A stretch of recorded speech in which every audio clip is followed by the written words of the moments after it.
This video is made for English and Hindi medium students, so both language is used. English medium students have to keep patience and watch the video till end. I am 100% sure you will understand properly. Welcome students अब आते हैं हम exercise 3 chapter 5 का exercise 3। देखिए इसमें हम तीन basic चीज सीखेंगे, ठीक है। इंपॉर्टेंट चीज है, एग्जाम में आता है, 2 मार्क्स का आता है, ठीक है। तीनों में से कोई सा भी एक आ सकता है। तो पहला क्या होता है, मध्य अनुपाती यानी कि मीन प्रोपोर्शन, ठीक है। दूसरा तृतीय अनुपाती यानी कि थर्ड प्रोपोर्शन, और तीसरा क्या है, चतुर्थ अनुपाती यानी कि फोर्थ प्रोपोर्शन। हमें कोई सा भी क्वेश्चन दे दिया रहेगा, जैसे कि मैं एग्जांपल के तौर पर ये इसका एक एग्जांपल, ये इसका एक एग्जांपल, इसका एग्जांपल, इसको हम हल करेंगे, सॉल्व करेंगे और इसको समझेंगे, ठीक है। उससे पहले हम समझते हैं समानुपात मतलब क्या होता है, ठीक है, यानी प्रोपोर्शन मतलब क्या होता है। देखिए नाम से ही समझ में आ रहा है, समानुपात यानी कि समान अनुपात वाला, ठीक है, यानी कि जिसका रेशियो बराबर हो। जैसे कि हमें रेशियो क्या देता था, 3/, एक एग्जांपल लेते हैं, ठीक है। एक एग्जांपल लेते हैं, एक स्टूडेंट है, ठीक है। स्टूडेंट का नाम सपोज दीपक है, ठीक है। दीपक को संस्कृत में, ठीक है, संस्कृत सब्जेक्ट में, ठीक है, संस्कृत का बात हो रहा है, संस्कृत में 30 नंबर मिला है 50 में से, ठीक है ना। 50 में से 30 नंबर मिला है संस्कृत में। और मैथ्स में, ठीक है, मैथ्स 100 मार्क्स का होता है, उसमें इसको लेट सपोज 60 मार्क्स मिला है, ठीक है ना। तो ये दो चीज है, संस्कृत में 30 नंबर मिला है 50 में, और मैथ्स में 60 नंबर मिला है 100 में।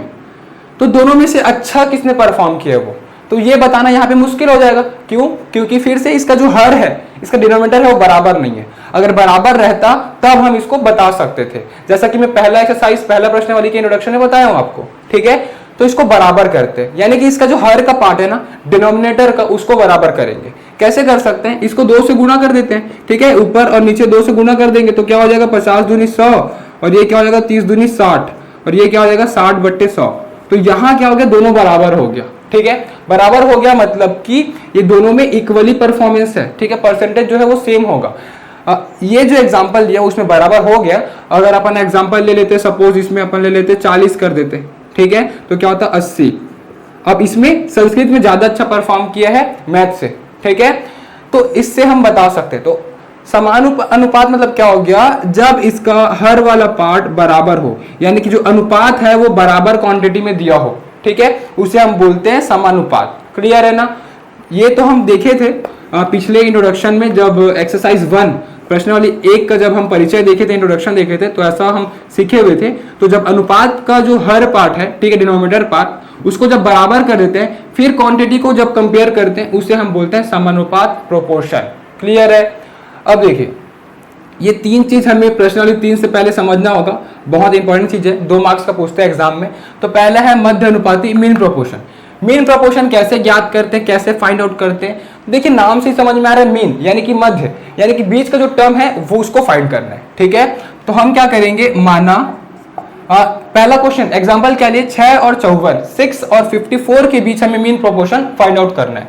तो क्या करेंगे, माना 6 और 54, ठीक है, 6 and 54 का मध्य अनुपाती मीन प्रोपोर्शन x है, ठीक है, ये मानकर चलते हैं, x मानकर चलते हैं। तो ये कैसे लिख सकते हैं, इसको हम ऐसे लिखेंगे 6, और जो कि मध्य अनुपाती निकाल रहे हैं मीन प्रोपोर्शन, तो बीच का टर्म क्या होगा x, तो इसको हम x लेंगे, और फिर डबल/2, ये डबल/2 मतलब कि अनुपात होता है, ठीक है, प्रोपोर्शन होता है। फिर से हम x लिखेंगे, फिर यहाँ पे लास्ट टर्म, ठीक है, यानी कि जिसका मीन प्रोपोर्शन लिखा है उसे कॉर्नर में लिखना है, जैसे कि 6 और 54, और बीच का दोनों टर्म को x लिख लेना है। क्यों? क्योंकि मध्य अनुपाती मीन प्रोपोर्शन है, तो बीच का टर्म x हो जाएगा, ठीक है। अब इसको हम क्या लिख सकते हैं, 6:x को हम 6/x लिख सकते हैं, और इसके जगह इक्वल टू डाल सकते हैं, ठीक है। और इसको हम क्या लिख सकते हैं, x/54। क्रॉस मल्टीप्लाई करते हैं, क्रॉस मल्टीप्लाई करेंगे क्या होगा, x इंटू एक्स, x² हो जाएगा, तो ये हो जाएगा x², ये हो जाएगा 6 इंटू 54, और इसको उधर साइड शिफ्ट कर देता हूँ, x² इक्वल्स टू 6 इंटू 54, जो स्क्वायर इधर जाके स्क्वायर रूट हो जाएगा, ठीक है, वर्गमूल हो जाएगा, तो x इक्वल्स टू ये हो जाएगा 18 का वर्ग हो जाएगा, ठीक है। जब इसको सॉल्व करोगे 54 इंटू 6, तो जो भी आएगा वो 18 का स्क्वायर रूट हो जाएगा, ठीक है। तो x इक्वल्स टू 18 है। इसका मतलब क्या हुआ, 6 और 54 के बीच जो मध्य अनुपाती होगा वो 18 होगा, मीन प्रोपोर्शन 18 होगा। क्लियर है। अब तृतीय अनुपाती यानी कि थर्ड प्रोपोर्शन देखते हैं। अब ये क्या होता है, तो यहां भी कुछ सपोज कर देते हैं। इसका क्या है, थर्ड प्रोपोर्शन है, तीसरा एलिमेंट को फाइंड करने, तीसरा एलिमेंट को, ठीक है। तो लेट सपोज यहां मैं x लिया था, यहां मैं p ले लेता हूं, ठीक है। माना p तृतीय अनुपाती है,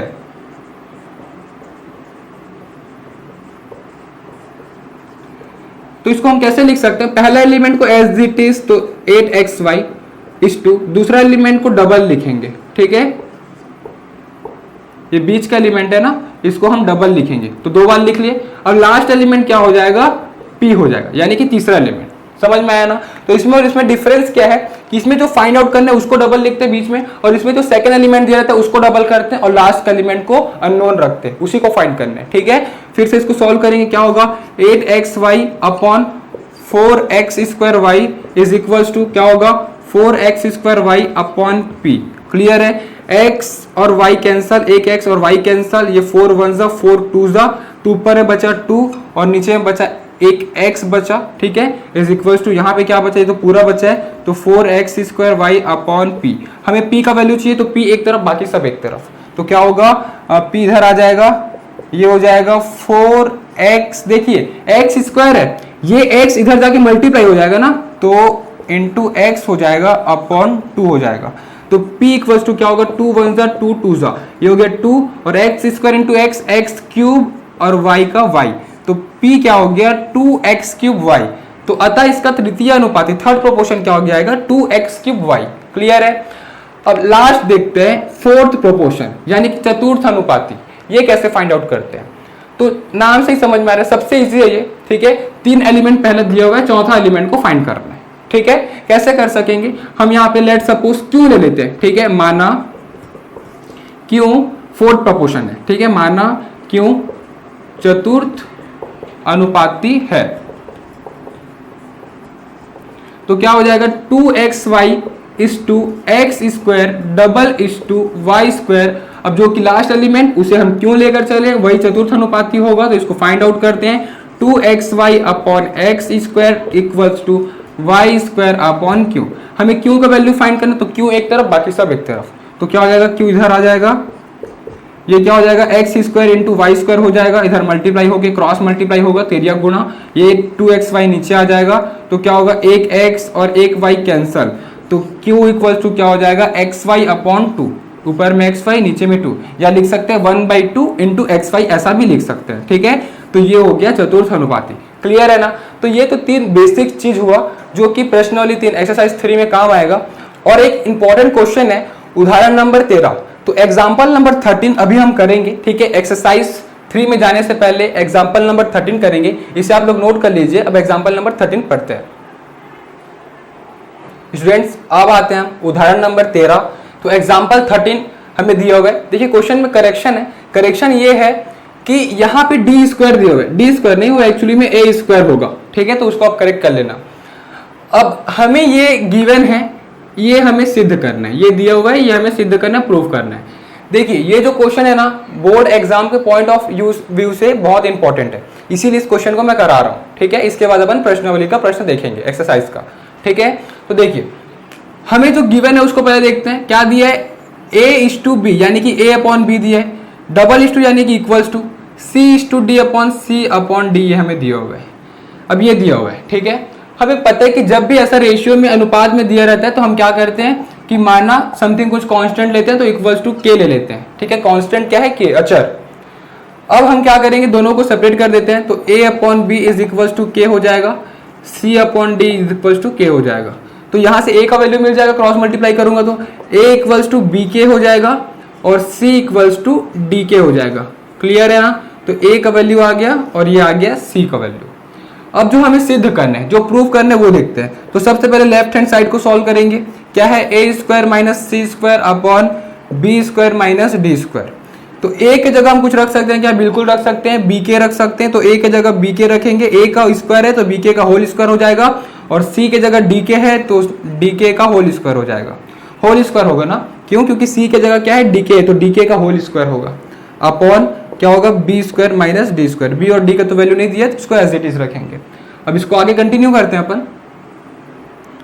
तो आगे कंटिन्यू क्या हो जाएगा, देखिए ब्रैकेट ओपन करूंगा तो जो स्क्वायर है सभी के साथ खुलेगा, तो पहले b के साथ फिर k के साथ, तो क्या होगा b square k square minus d square k square whole upon B square minus D square. Clear है। अब यहां से कुछ कॉमन आ रहा है क्या, बिल्कुल के स्क्वायर कॉमन आ रहा है, तो के स्क्वायर को कॉमन लूंगा तो क्या होगा B square minus D square हो जाएगा, यहाँ पे B square minus D square, ये दोनों कैंसिल हो जाएगा, ठीक है, मल्टीप्लाई में तो ये कैंसिल हो जाएगा दोनों, क्या हो गया के स्क्वायर। तो पहला इक्वेशन दे देता हूं, तो लेफ्ट हैंड साइड क्या हुआ के स्क्वायर हो गया। अब राइट हैंड साइड को देखते हैं, तो यही से मैं चालू करता हूं। राइट हैंड साइड क्या दिया हुआ है ए सी अपॉन बी डी, तो ए सी, तो ए का वैल्यू क्या है बी के, तो ये हो गया बी के, और सी का वैल्यू क्या है डी के, तो बी के इंटू डी के अपॉन बी इंटू डी, तो बी और डी का वैल्यू दिया है क्या, नहीं दिया है, तो बी और डी ऐसे ही रहेगा। अब देखिए इसको मल्टीप्लाई करूंगा तो क्या होगा बी के इंटू डी के, तो के और के तो के स्क्वायर हो जाएगा, बी और डी क्या हो जाएगा बी इंटू डी हो जाएगा, अपॉन नीचे में बी डी, देखो सभी मल्टीप्लाई में तो बी और डी कैंसिल हो जाएगा, बचेगा क्या के स्क्वायर। तो ये हो गया सेकंड इक्वेशन, ठीक है। तो हम बोल सकते हैं from equation 1 and 2 left hand side equals to right hand side, ठीक है। हम बोल सकते हैं कि अतः समीकरण 1 व 2 से left hand side is equals to right hand side. Clear है ना। तो इस प्रकार से मैंने कहा यहाँ प्रश्न है, इसे आप लोग नोट कर लीजिए, इंपॉर्टेंट क्वेश्चन है बोर्ड के पॉइंट ऑफ व्यू से, इसलिए इसको मैं बताया। अब इसके आगे हम प्रश्नावली देखेंगे, ठीक है। तो चैनल को सब्सक्राइब नहीं किया तो सब्सक्राइब करिए, बेल आइकन दबाना बिल्कुल मत भूलिएगा और शेयर करिएगा as much as possible. Students अब आते हैं एक्सरसाइज 3 पर। तो एक्सरसाइज 3 का क्वेश्चन नंबर 1, प्रश्न क्रमांक 1 देखिए क्या दिया हुआ है। यदि 29 पुस्तकों का मूल्य 783 रुपए है तो 2214 रुपए में कितनी पुस्तकें मिलेंगी। तो देखिए दो क्वांटिटी है यहाँ पे, पहला पुस्तक है, दूसरा मूल्य है, ठीक है। तो हम क्या करेंगे अनुपात के नियम के अनुसार, ठीक है, according to rules of proportion, ठीक है, अनुपात के नियमानुसार क्या हो जाएगा, पुस्तक पहला क्वांटिटी दिया है तो बुक्स, ठीक है, इस टू पुस्तक हम यहाँ पे लिखेंगे, और डबल इस टू मूल्य, इस टू मूल्य, ठीक है, ये हम लिखेंगे। अब देखिए क्या है 29 पुस्तक, तो एक पुस्तक की जगह आ गया। अब इसका करस्पॉन्डिंग क्वांटिटी क्या है, मूल्य है, ठीक है। तो ये पहला पुस्तक है तो पहला मूल्य में आएगा, क्या होगा देखिए 29 पुस्तकों का मूल्य दिया हुआ है 783, तो ये हो जाएगा 783 हो जाएगा, ठीक है। तो हमें 2214 रुपए में, तो रुपए यानी मूल्य का बात हुआ है, तो इस टू 2214 रुपए में कितना पुस्तकें मिलेंगी ये बताना है। तो इसको हम x मान लेते हैं सपोज, ठीक है। तो हम यहाँ पे लिख लेंगे कि माना x पुस्तकें मिलेंगी, ठीक है। पहले यहाँ पे हेडिंग डाल देना कि माना x पुस्तक मिलेंगी, ठीक है। अब इसको हम सॉल्व करते हैं, क्या होगा 29 बट्टे x हो जाएगा इक्वल्स टू 783 बट्टे 2214, क्रॉस मल्टीप्लाई होगा, x उस तरफ चले जाएगा, इस तरफ क्या होगा 29 गुना 2214 बट्टे 783, ठीक है। इसको सॉल्व करूंगा तो सॉल्व करके x इक्वल्स टू क्या हो जाएगा 82 आ जाएगा, ठीक है। x मतलब पुस्तकों की संख्या 82 होगी, ठीक है। तो मैं क्या लिखूंगा कंक्लूजन में, क्या लिखूंगा अतः 2214 रुपए में 82 पुस्तकें मिलेंगी। क्लियर है। तो ये आपको कंक्लूजन लिख लेना है। अब इसका क्वेश्चन नंबर 2 देखते हैं। तो देखिए क्या दिया हुआ है इसी में, यदि 14:35, तो 14:35 दिया है, डबल इस टू 16:x, ये हमें दिया हुआ है। तो x का मान पता करना है। देखिए ऐसा कब होता था, मैं आपको इंट्रोडक्शन में बता चुका हूं कि ऐसा कब होता है, 3 एलिमेंट दिया है, चौथा को x कब मानते थे, जब चतुर्थ अनुपाती होता था, ठीक है, यानी कि फोर्थ प्रोपोर्शन। तो हम क्या लिखेंगे अकॉर्डिंग टू फोर्थ प्रोपोर्शन, ठीक है, चतुर्थ अनुपाती से क्या हो जाएगा 14/35 हो जाएगा, और इधर क्या हो जाएगा 16/x हो जाएगा, क्रॉस मल्टीप्लाई होगा, ये हो जाएगा 14x बराबर 16 गुना 35, x का वैल्यू चाहिए तो क्या होगा 16 गुना 35 बट्टे 14 ये होगा, ठीक है। 2 से कटेगा, किससे कटेगा 2 से, 2 सत्ते 14, ये हो जाएगा 8, ये 5 यानी कि 8 पंचे 40, तो x बराबर 40, तो अतः x का मान 40 होगा, hence the value of x is 40, ठीक है। ये हो जाएगा कंक्लूजन।